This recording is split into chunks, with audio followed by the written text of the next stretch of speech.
आज का जो क्वेश्चंस लिया गया है ये भी बहुत ही इम्पोर्टेंट है, ये भी हर परीक्षाओं में पूछे जाने वाले क्वेश्चंस हैं। ठीक है, जो मैट्रिक की परीक्षा में हर बार ये क्वेश्चन पूछी जाती है। जो क्वेश्चंस लिया गया है प्रश्नावली 1.1 का 2 नंबर क्वेश्चन है। इसके पहले वाले क्लास में हम लोग 1 नंबर क्वेश्चंस को हल किए थे। जो यूक्लिड विभाजन द्वारा HCF को हल कैसे ज्ञात करते हैं उसको बहुत ही अच्छी प्रकार से आपको समझा दी गई है, आप लोग जा करके वीडियो में देख सकते हैं। ठीक है, और अगला जो क्वेश्चन है 2 नंबर क्वेश्चन है। ध्यान से देखिए आप लोग इस क्वेश्चन में क्या कर रहे हैं, क्योंकि ये भी इजी ही क्वेश्चन है लेकिन बहुत इंपॉर्टेंट क्वेश्चन है। ये सभी परीक्षाओं में और खास करके मैट्रिक की परीक्षाओं में इतनी बार ये पूछी जा चुकी है जिसका कोई जोड़ नहीं है। चलिए देखते हैं हम लोग क्या क्या कर रहे हैं। कह रहा है दर्शाइए कि कोई भी धनात्मक विषम पूर्णांक, कोई भी धनात्मक विषम पूर्णांक होता है। जैसे मान लीजिए कि जो संख्या दे दिया गया है, पहली बात कि वो धनात्मक होनी चाहिए। धनात्मक का मतलब वो प्लस में होना चाहिए, धन में होना चाहिए। ठीक है, और उसके बाद से वो कैसा होना चाहिए, विषम पूर्णांक होना चाहिए। कैसा पूर्णांक होना चाहिए, विषम पूर्णांक होना चाहिए। ठीक है, 6q+1, 6q+1 या 6q+3 या 6q+5 के रूप में होता है।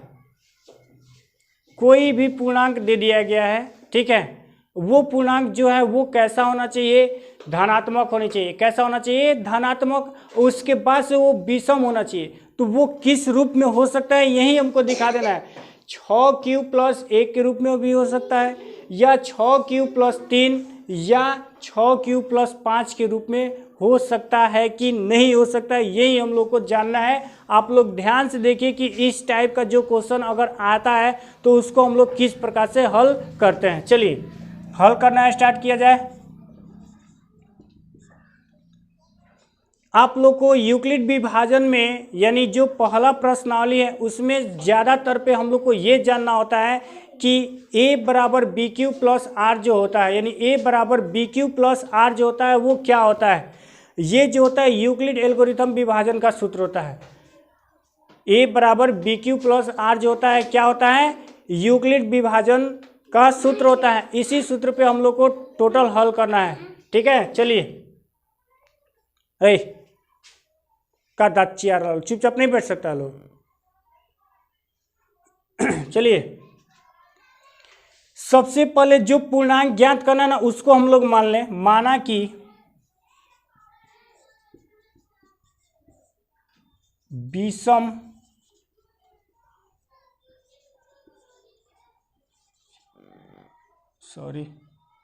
विषम धनात्मक पूर्णांक a है। जो पूर्णांक हमको ज्ञात करना है उसको हम लोग क्या मान लिए, a मान लिए। ठीक है, जो पूर्णांक हमको ज्ञात करना है वो हम लोग क्या मान लिए, a मान लिए। चलिए a बराबर BQ+R होता है। a बराबर क्या होता है, BQ+R होता है। तो यहाँ पर b के जगह पर क्या दे दिया गया, 6 दे दिया गया है। b के जगह पर क्या दे दिया गया है, 6 दे दिया गया है। तो r का मान हम दिखाई नहीं दे रहा कि वीडियो पर ना मुंह घुमा दे गधा कहीं का, एक के बेर में होश में हो जाएगा, जानता है कि नहीं। b बराबर हमको कितना दे दिया गया है, 6 दे दिया गया है। b बराबर कितना दिया गया, 6। ठीक, तो r बराबर हमको क्या क्या रख सकते हैं, r बराबर हम लोग क्या क्या रख सकते हैं ये जानना बहुत ही इंपॉर्टेंट होता है। r बराबर हम लोग क्या क्या रख सकते हैं, a तो हम लोग मान लिए धनात्मक पूर्णांक। ठीक, उसके बाद से b बराबर इसमें 6 दे ही दिया गया। r बराबर हम लोग क्या रख सकते हैं, r का नियम ये है कि b का मान जितना भी दिया गया रहेगा, b का मान जो होता है जितना भी दिया गया है उससे एक कम रखा जाता है। यानी r बराबर 0, 1, 2, 3, 4, 5 तक हम लोग रख सकते हैं। ठीक है, r का मान हम लोग कितना रख सकते हैं, जितना b का मान दिया गया रहेगा उससे एक कम। r का मान हम लोग कितना रखेंगे, b का मान जितना दिया गया रहेगा, यानी b का मान 6 दिया गया है। अगर 4 दिया गया रहता तो हम लोग क्या करते, इसके जगह पर हम लोग यानी r का मान कितना रखते, 3 तक रखते, यानी 0, 1, 2, 3 रखते।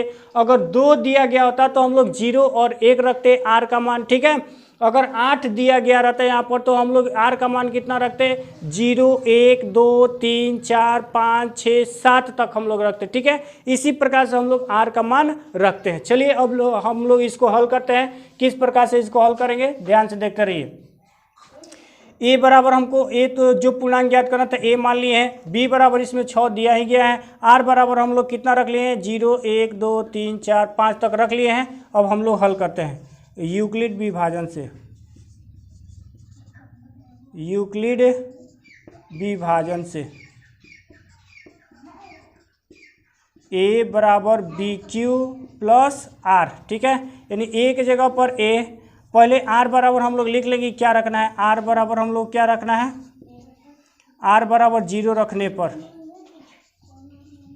ठीक है, यानी a बराबर बी क्यू प्लस आर, यानी a बराबर 6q प्लस r की जगह पर 0, यानी a बराबर हमको क्या मिल जाएगा 6q प्लस 0 में 6q में यदि 0 जोड़ेंगे तो 6q ही होगा। ठीक है, इसके बाद से हम लोग r बराबर 1 रख ले, r बराबर 1 रखने पर। ठीक है, यानी a बराबर बी क्यू। अब बी क्यू सूत्र हम लोग बार बार न लिखें, उस तरह से लंबा समय लगेगा।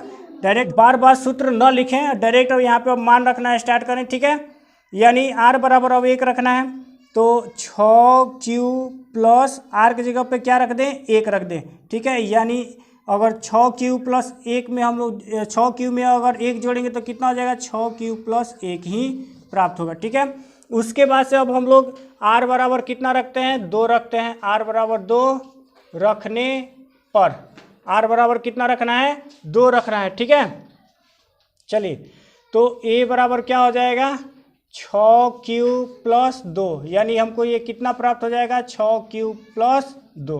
r बराबर हम लोग कितना रख लें 3, r बराबर 3 रखने पर।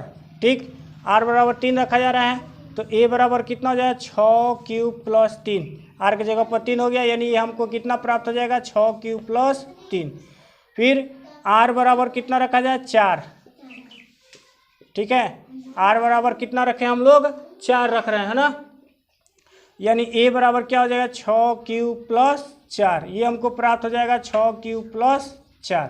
r बराबर अब 5 रखना है, r बराबर 5 रखने पर। ठीक है, तो a बराबर क्या हो जाएगा 6q प्लस 5, यानी हमको क्या प्राप्त हो गया 6q प्लस 5 प्राप्त हो गया। ठीक है, चलिए अब देखना है हमको कि कौन कौन सा विषम पूर्णांक हमको लाना था, वही देखना था। ठीक है, 6q प्लस 1, 6q प्लस 3 और 6q प्लस 5, यही विषम हमको ज्ञात करना था। यहाँ देखिए सबसे पहले हमको प्राप्त हुआ है 6q ही प्राप्त हुआ, उसके बाद से 6q प्लस 1 प्राप्त हुआ है, 6q प्लस 2 प्राप्त हुआ है, 6q प्लस 3, 6q प्लस 4 और 6q प्लस 5 हमको प्राप्त हुआ है। ठीक है, चलिए यहाँ पे 6q है, यदि हम लोग यहाँ पे देख रहे हैं q के जगह पे कुछ भी रख रहे हैं तो सम संख्या ही आ रहा है।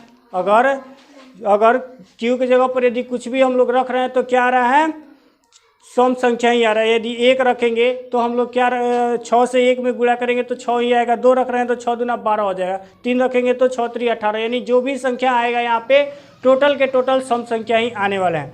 चलिए यहाँ पर देखते हैं, q के जगह पर यदि 1 रख रहे हैं तो 6 से q में गुणा करेंगे 6 हो जाएगा, 6 में 1 जोड़ेंगे 7 हो जाएगा। यदि q की जगह पे 2 रख रहे हैं तो 6 दूना 12 और 1 जोड़ेंगे तो 13 हो जाएगा, 3 रख रहे हैं तो 6 3 18 और 1 19, यानी ये जो भी संख्या आ रहा है वो विषम आ रहा है।